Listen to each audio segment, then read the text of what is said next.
Hello, good morning, class. Welcome back again to your physics class.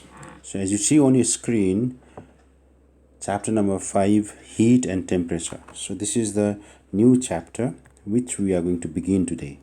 Chapter number 5, heat and temperature. So, before we begin this, I request all of you to get your pencil and your book. So get ready with your pencil and book, and what you will do is you will turn your book to page number 74. All right, yes. So we are now going to begin the second chapter for your second term. All right, so this is the fifth chapter from your book, but it's the second chapter for the second term, and the name of the chapter is heat and temperature. So what are we going to learn here in this chapter? So if you see on your book, you will see learning objective written on the top of the book. On the top left corner, you will see learning objectives. So what are the things that we are actually going to learn in this chapter? So we will be learning 6 things here. Number 1 is heat as a form of energy. Number 2, we will learn about difference between heat and temperature. Number 3, we will learn about measurement of temperature. Number 4, we will learn about the construction of thermometer. Number 5th topic that we will be learning here is 3 scales of temperature. And the number 6th topic that we are going to learn is the effects of heat. So heat as a form of energy, this is our first topic. Then we will be discussing temperature and heat, its difference. Measurement of temperature, how are you going to measure the temperature? By a device called thermometer, so which is our fourth topic.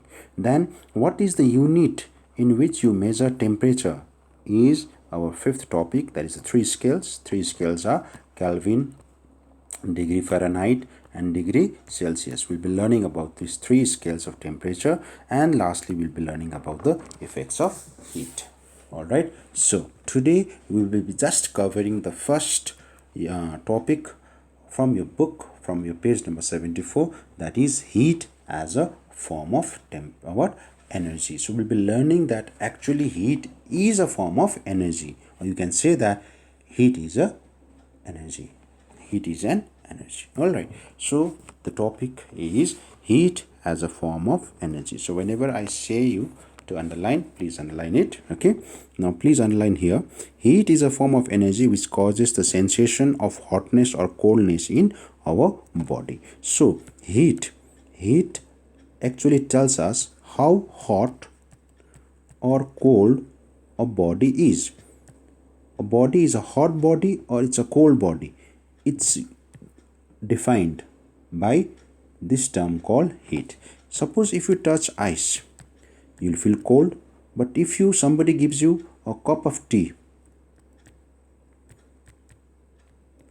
it will feel hot. So this hotness and coldness is actually because of this term called heat. So heat tells you, or heat gives you the sensation, that is a feeling of hot or cold. All right, now what you can do is rub your hands together as fast as you can. So you can try this now. Keep away your pencil, okay, bring your hands close, okay, and then start to rub your hands. Rub your hands continuously and see what happens. You will see that your hands become warm.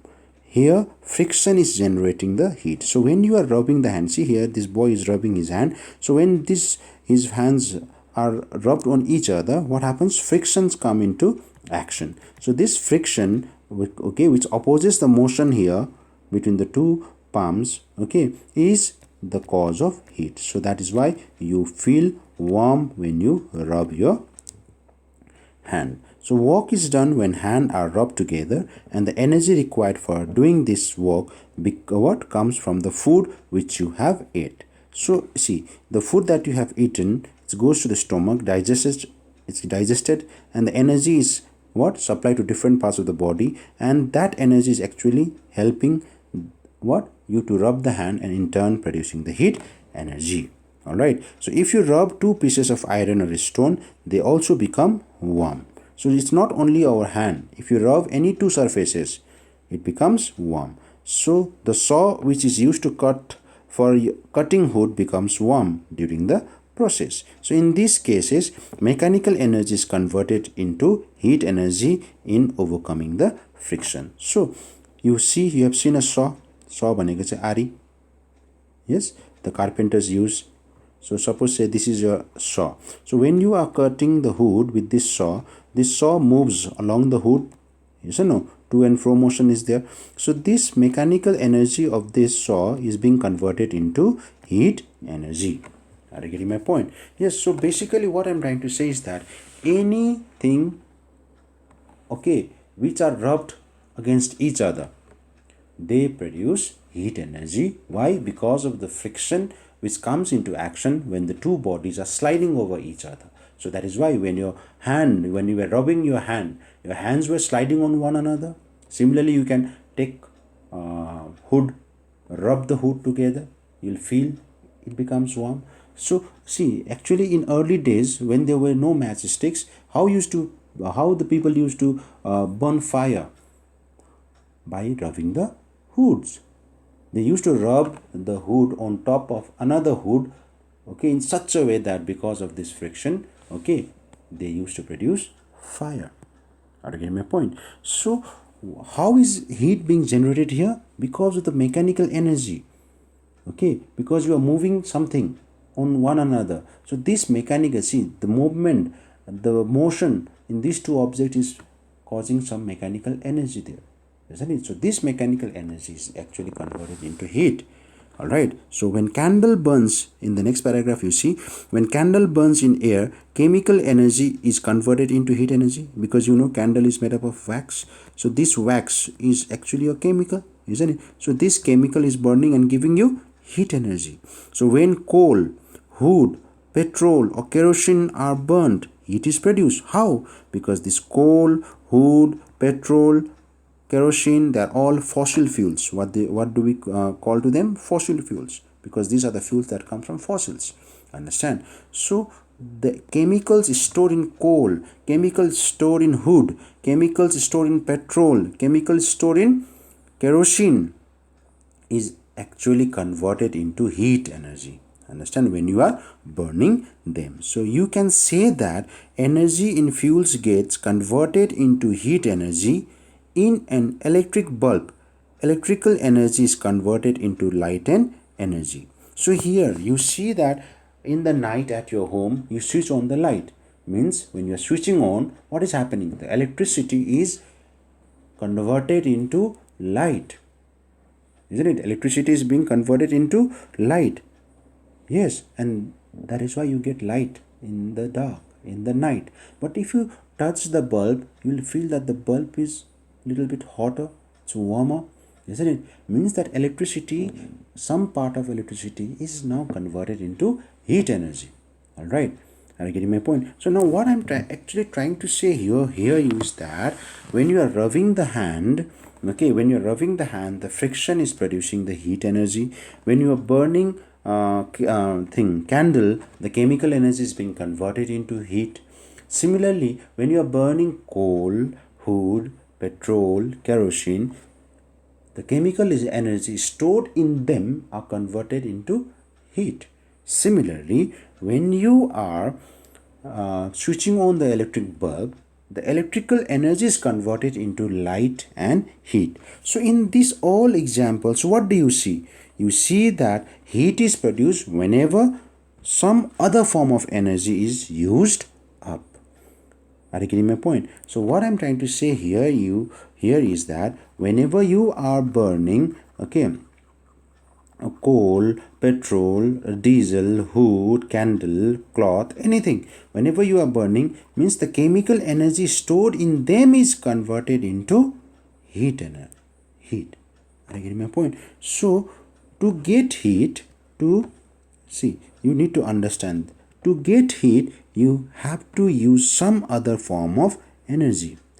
It may be mechanical energy, it can be chemical energy, it can be electrical energy, but you need some energy to get heat. So that is why now we can say that heat is also a form of energy. So all these examples here and here, okay, it shows that heat is actually a form of energy. Heat चाहिँ के रहेछ एक प्रकारको energy नै रहेछ, because to get heat energy you have to convert other form of energy. Just like here you are converting mechanical energy into heat energy, chemical energy into heat energy, electrical energy into heat energy. So that is why now with these explanations and with these examples you can conclude that heat is also a form of energy. Alright, so I hope now you understood that why we can say that heat is a form of energy. Okay, so for this your answer would be, we can say that heat is a form of energy because to get heat we always need some other form of energy, okay, and this energy is actually converted into heat energy. Alright, okay, now how we can measure this? So heat is measured in a unit called calorie. So calorie is a most commonly used unit to measure the amount of heat. So please underline this. It is abbreviated as CAL, but we do not read as cal. We read this as calorie.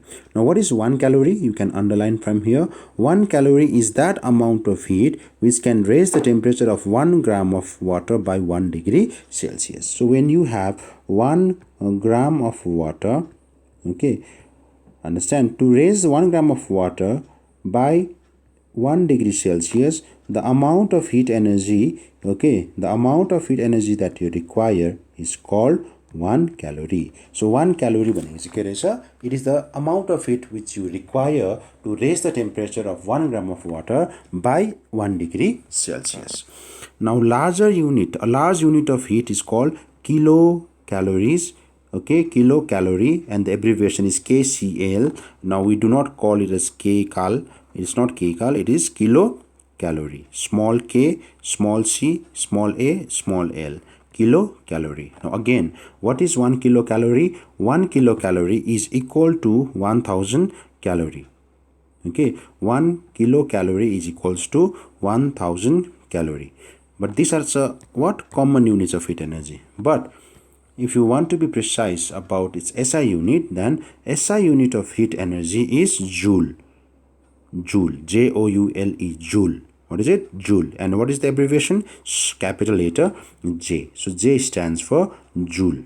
Alright. So the relation between Joule and calorie is, please see, whenever I'm circling it, they are important thing to be remembered.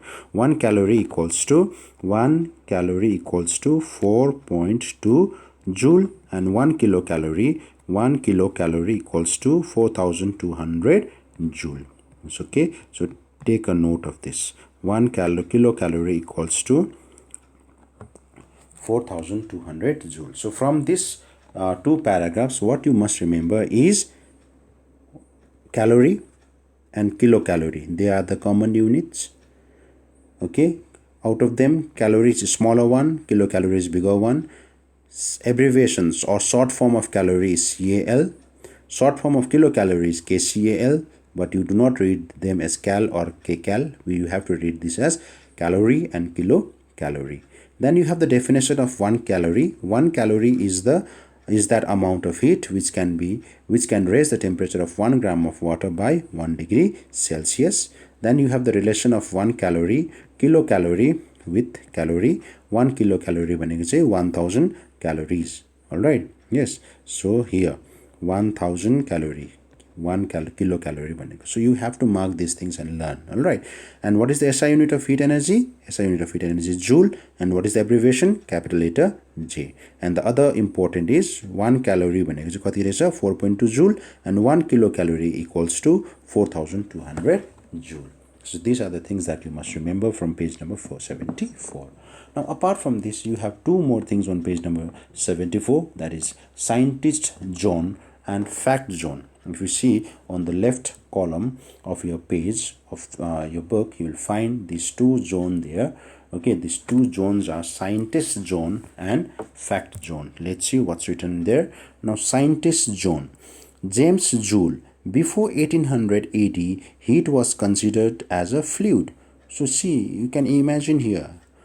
Before 1800 AD, heat, like what do we used to think? That heat is a fluid. Heat is a fluid. We used to think in that way. Fluid is the substances which can flow, which you have studied in chemistry also, isn't it? Like air and liquids and gases, you can say. But heat is not a fluid. So the fluid was called caloric. The fluid was called caloric. It was James Joule who successfully demonstrated a connection between heat and energy. So this was person who gave the relation between heat and energy, or you can say that heat is a form of energy. Your concept is who gave it? James Joule. So he showed that water becomes warmer when stirred. He measured the amount of heat that was given off by a measured amount of work. So he also measured the amount of heat given off by electric current flowing through a wire. So he was the first person to say that different forms of energy is required to get heat, or you can say that heat is received or heat is produced by converting other forms of energy. So who was this man? This man was James Joule. Okay, now after this you have one more fact zone there on your page number 74. It says molecules of a body are always in constant motion. When a body is heated, its molecules move faster, thus the kinetic energy is increased, okay, making the body hot and rising its temperature. Are you getting my point? So you know that in chemistry also you have learned about matter, isn't it? And each and every matter is composed of tiny particles called molecules. Yes, and these molecules are always in random motion. So when you are looking at these molecules, so when these molecules are heated, when a body is heated, what happens? After absorbing the heat energy, what happens? These molecules start to vibrate more faster. It starts to vibrate more faster. You can see molecules starts to move faster when it is heated.